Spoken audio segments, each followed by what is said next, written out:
اور صحیح ابن حبان میں یہ روایت موجود ہے کہ ایک مرتبہ بارگاہ نبوت میں ایک نوجوان صحابی آئے اور کہنے لگے کہ یا رسول اللہ صلی اللہ علیہ وسلم، میرا باپ مجھ سے پوچھتا تک نہیں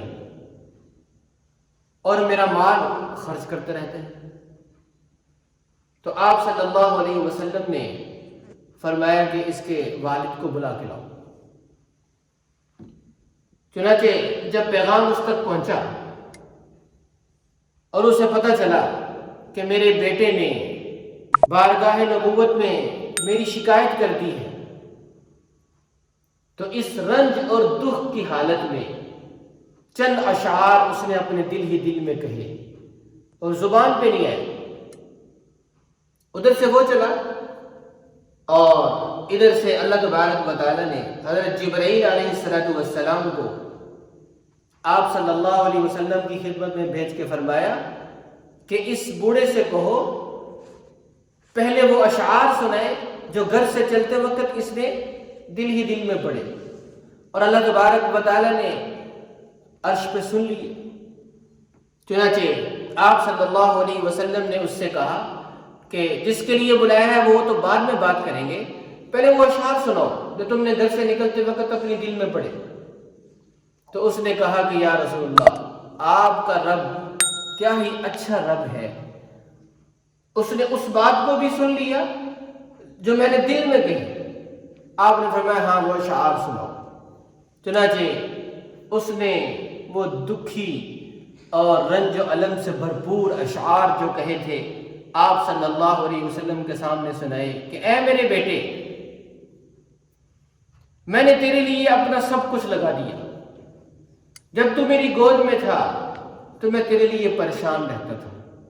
جب تو سوتا تھا تو ہم تیرے لیے جاگتے تھے، اور جب تو روتا تھا تو ہم تیرے ساتھ روتے تھے، اور میں نے سارا دن گلیوں بازاروں کی خاک چھانی اور تیرے لیے مال کمایا، اور میں اپنی جوانی کو گرمی اور خزاں کے تھپیڑوں سے پٹوایا، ہر حال میں تیرے لیے گرم روٹی کا انتظام کیا،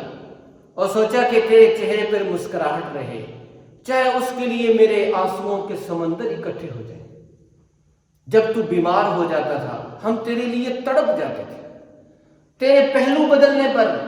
ہم ہزاروں وسوسوں میں مبتلا ہو جاتے تھے، اور جب تو روتا تھا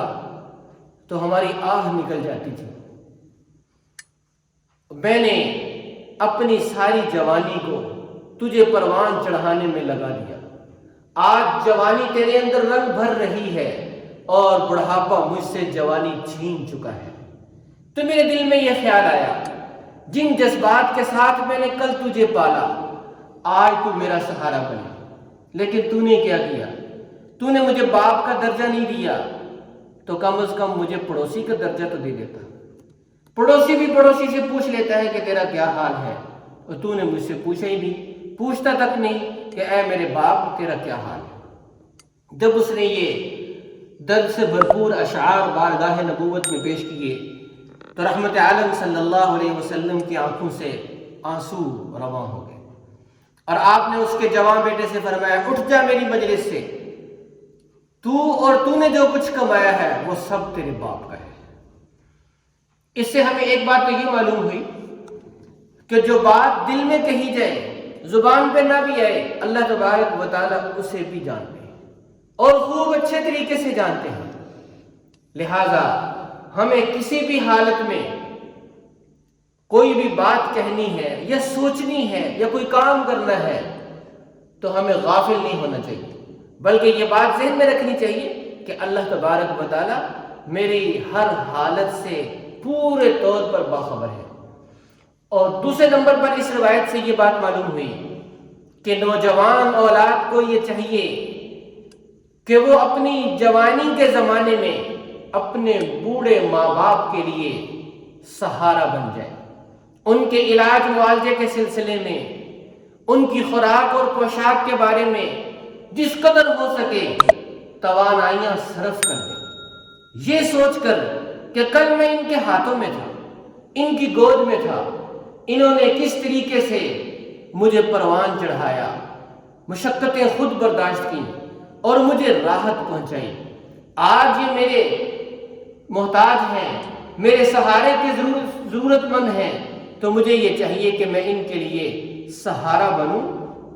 اللہ تبارک و تعالیٰ نے اولاد کو دعا بھی یہ سکھائی ہے کہ یوں دعا کیا کرو والدین کے لیے، رب ارحمہما کما ربیانی صغیرا، اے اللہ میرے ماں باپ پہ ایسے ہی رحم کر جیسے انہوں نے بچپنے میں میری تربیت کی، رحم کے ساتھ، شفقت کے ساتھ، محبت کے ساتھ، تو اے اللہ ان کے ساتھ بھی اسی طریقے سے شفقت کا معاملہ فرما۔ دعا ہے کہ اللہ تبارک و تعالیٰ نوجوان اولاد کو والدین سے صحیح محبت اور عقیدت نصیب فرمائے۔